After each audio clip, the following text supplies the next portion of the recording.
Morning बच्चों। आज हम समाजशास्त्र में अध्याय 2 पढ़ेंगे, जिसके अंतर्गत है समाजशास्त्र में प्रयुक्त शब्दावली संकल्पनाएं। इन संकल्पनाओं के अंतर्गत समुदाय, समाज, समूह, राष्ट्र और विभिन्न प्रकार की संकल्पनाओं के बारे में हम पढ़ेंगे। इसी में से एक मैं समूह लेती हूँ।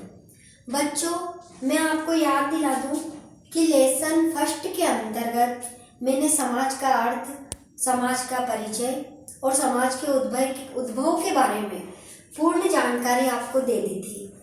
अब सेकंड लेसन के अंतर्गत जो हमारी शब्दावलियाँ हैं, जो संकल्पना है, समाजशास्त्र के अंदर जो अवधारणा है, उनमें से मैं एक आज आपको पढ़ाऊंगी समूह।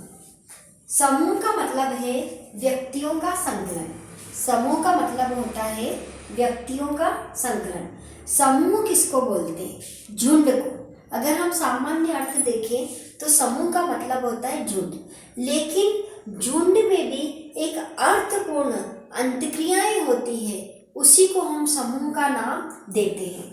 यदि हम किसी बस स्टॉप पे खड़े हैं और वहाँ पर सभी लोग पैसेंजर खड़े हैं, सभी यात्री खड़े हैं, तो उनको हम समूह का नाम नहीं देंगे। समूह तब बनता है जब उनमें व्यक्तियों के बीच परस्पर अंतक्रियाएं होती हैं। परस्पर जब उनके बीच अंतक्रियाएं होंगी, विचारों का आदान प्रदान होगा, तो ऐसी परिस्थिति को या ऐसी प्रक्रिया को हम किसका नाम देंगे? समूह का नाम देंगे। अर्थात समूह के अंतर्गत अंतक्रियाएं होती है, विचारों का आदान प्रदान होता है, उस परिस्थिति को हम समूह कहेंगे। समूह के प्रकार। अब हम पढ़ते हैं समूह के प्रकार कि समूह कितने प्रकार के होते हैं। समूह 2 प्रकार के होते हैं प्रमुख रूप से, प्राथमिक समूह और द्वितीयक समूह। कौन कौन से समूह होते हैं बच्चों? प्राथमिक समूह और द्वितीयक समूह।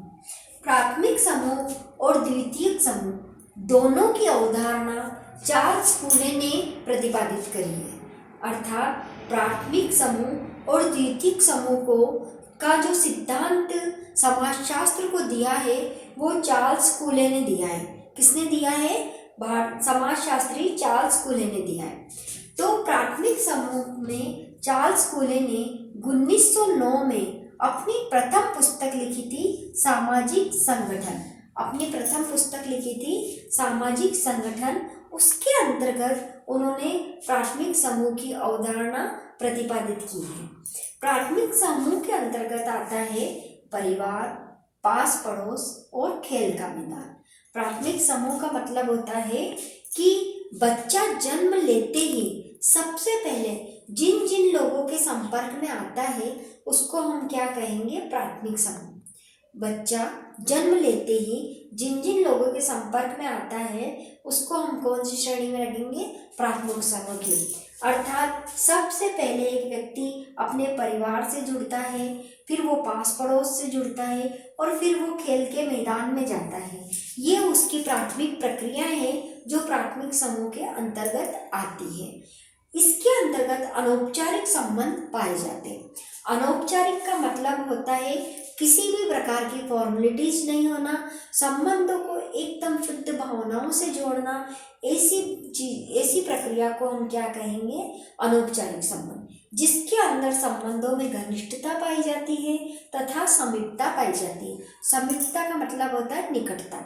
परिवार, जैसे परिवार में जुड़ने वाले माता पिता, बच्चे, दादा दादी, ये सब लोग बिना किसी स्वार्थ के एक दूसरे से बहुत ही घनिष्ठ रूप से जुड़ते हैं।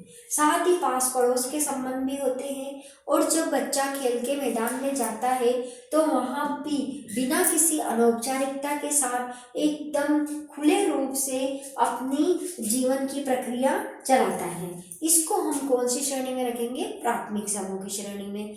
तो बच्चों, समझ में आ गया कि प्राथमिक समूह का मतलब होता है कि एक बच्चा जन्म लेने के साथ ही या परिवार के कुछ सदस्य आपस में घनिष्ठ संबंधों से जुड़े होते हैं।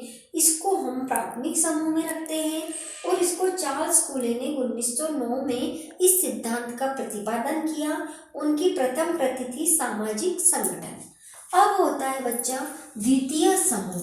द्वितीय समूह भी चार्ल्स कूले ने ही प्रतिपादित किया था और उनकी दूसरी कृति थी सेकंड प्राथमिक समाज। उन्होंने इस सिद्धांत का प्रतिपादन किया है प्राथमिक समाज के अंदर। इसमें किया है बच्चों प्राथमिक समाज में। ये द्वितीयक समूह का मतलब होता है कि जब व्यक्ति इन सभी क्षेत्रों से निकलकर जब अपने आवश्यकताओं की पूर्ति के लिए समाज के बड़े क्षेत्रों से जुड़ता है तो वहाँ कौन सा समूह बन जाता है? द्वितीयक समूह बन जाता है। कौन सा समूह बन जाता है? द्वितीयक समूह बन जाता है।